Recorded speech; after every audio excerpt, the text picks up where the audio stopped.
दृढ़ता उमंग उत्साह द्वारा सर्व कमजोरियों की विदाई। आज अपने अंदर रही हुई कमजोरियों को सदाकाल के लिए विदाई देने के दृढ़ संकल्प पर बाप दादा भी बधाई देते हैं। इस विदाई की बधाई को हर रोज अमृत वेले स्मृति के द्वारा समर्थ बनाते हैं। स्वयं के समर्थी स्वरूप के साथ साथ सेवा में भी समर्थ स्वरूप लाना है। अमृत वेले सदा यह स्लोगन इमर्श करना कि सदा उमंग उत्साह में उड़ना है और दूसरों को भी उड़ाना है। बीच बीच में चेक करना, ऐसे नहीं कि अमृत वेले चेक करो और सारा दिन मर्ज कर दो, फिर रात को सोचो कि आज का दिन तो हो ही रहा, ऐसे ही रहा। नहीं, बीच बीच में चेक करना, इमर्ज करो कि उमंग उत्साह के बजाय कोई और रास्ते पर तो नहीं चले गए। उड़ती कला के बजाय और किसी कला ने तो अपनी तरफ आकर्षित नहीं किया। बाप दादा यही कहते हैं कि सदा यह संकल्प अमृत वेले इमर्ज करना कि हमें निर्विघ्न रहना ही है। और कोशिश वाले सदा अमृत वेले योग के बाद यह दृढ़ संकल्प रिवाइज करो कि हिम्मत के बच्चे मदद दे बाप। तो इससे कोशिश करने के बजाय सफलता अनुभव करते जाएंगे। सवेरे उठते ही पुरुषार्थ में शक्ति भरने की कोई न कोई पॉइंट सामने रखो। अमृत वेले जैसे रूह रिहान करते हो, वैसे ही अपने पुरुषार्थ को शक्तिशाली बनाने के लिए कोई न कोई पॉइंट विशेष रूप से बुद्धि में याद रखो। अमृत वेले रूह रिहान तो करते ही हो, तो बाप दादा को बहुत अच्छी अच्छी बातें सुनाते हैं। अपनी बातें तो खुद जानते हो ना। बाबा के साथ हम बातें क्या क्या करते हैं तो बाबा कहते जानते हो ना। तो अब दृढ़ता को अपनाओ, उल्टी बातों में दृढ़ता नहीं रखना।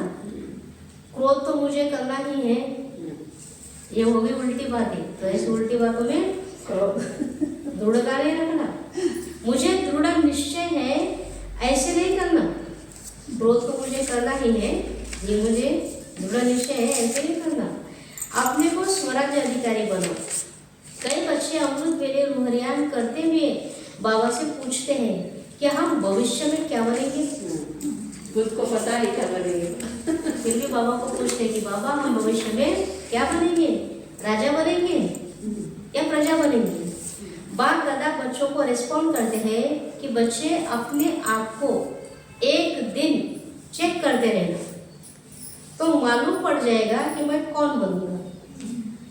क्या कहते बाबा, सारा दिन सुबह अमृत वेले उठते हैं तब से लेकर सोते समय तक अपने आप को चेक करते रहना कि मैं स्वराज्य अधिकारी बनकर अपने ऊपर राज्य किया या कहाँ अधीन हो गए। तो पता चलेगा राजा बनूंगा या प्रजा बनूंगा। पहले अमृत वेले से अपने मुख्य 3 कारोबार के अधिकारी अपने सहयोगी साथियों को चेक करो। अब 3 सहयोगी साथी कौन से हैं? मन, बुद्धि, संस्कार। तो पहला है मन अर्थात संकल्प शक्ति, बुद्धि अर्थात निर्णय शक्ति, पिछले व वर्तमान के श्रेष्ठ संस्कार। यह तीनों विशेष कारोबारी हैं। जैसे आजकल के जमाने में राजा के साथ साथ महामंत्री और विशेष मंत्री होते हैं ना, उन्हीं के सहयोग से राज्य कारोबार चलती है। सतयुग में मंत्री नहीं होंगे, लेकिन समीप के संबंधी और साथी तो जरूर होंगे। किसी भी रूप में साथी समझो या मंत्री समझो, लेकिन यह चेक करो यह तीनों स्व के अधिकार से चलते हैं। अब देखना सारे दिन में मन हमारा कहाँ पा जाता है। इन तीनों पर स्व का राज्य है व इन्हों के अधिकार से आप चलते हो। मन आपको चलाता है या आप मन को चलाते हो? कौन किसको चलाता है? जो चाहो जब चाहो वैसा ही संकल्प कर सकते हो। जहां बुद्धि लगाना चाहो वहां ही लगा सकते हो। वह बुद्धि आप राजा को भटकाने ले जाती भटकाने। संस्कार आपके वश है या आप संस्कारों के वश हो? संस्कार आपके वश है या आप संस्कार के वश हो?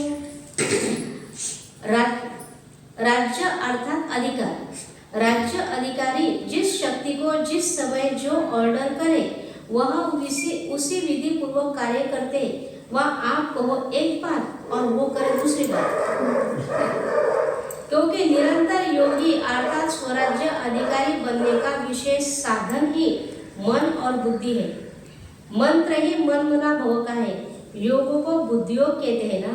तो अगर यह विशेष आधार स्तंभ अपने अधिकार में नहीं है, वह कभी है कभी नहीं है, अभी भी है अभी भी गायब, तीनों में से एक भी अधिकार कम है, तो इससे चेक करना हम राजा बनेंगे या प्रजा बनेंगे। आईना बाबा ने सामने रख दिए, सारे दिन सिर्फ एक दिन का चेक करते रहे ना। एक दिन में हमारी मन बुद्धि सब कुछ हमारे अधिकार में चलती है। बहुत काल के राज्य अधिकारी बनने के संस्कार बहुत काल के भविष्य राज्य अधिकारी बनाएंगे। अगर कभी अधिकारी कभी वशीभूत हो जाते हैं तो आधा कल्प अर्थात पूरा राज्य भाग्य अधिकार प्राप्त नहीं कर सकेंगे। कभी कभी अगर है तो राज्य भाग्य भी कभी कभी सदा काल के लिए नहीं। तो अपना ऑक्यूपेशन याद रखो, अमृत वेले और फिर सारे दिन में बीच बीच में अपना ऑक्यूपेशन याद करो, मैं कौन हूँ।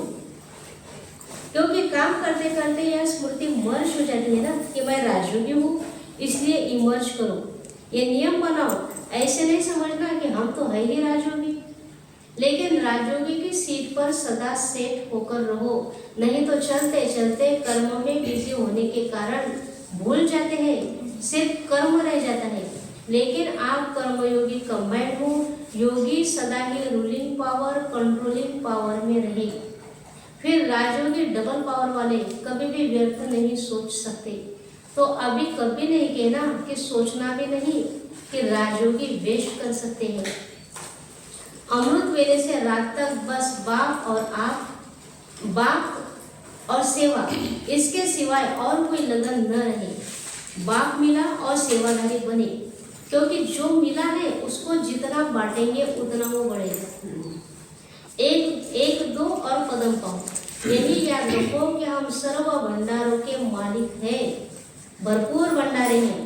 जिसको दुनिया ढूंढ रही है हम उसके बच्चे बने हुए हैं। दुख के दुनिया से किनारा कर लिया, सुख के संसार में पहुंच गए, तो सदा सुख के सागर में लहराते सबको सुख के खजानों से भरपूर करो।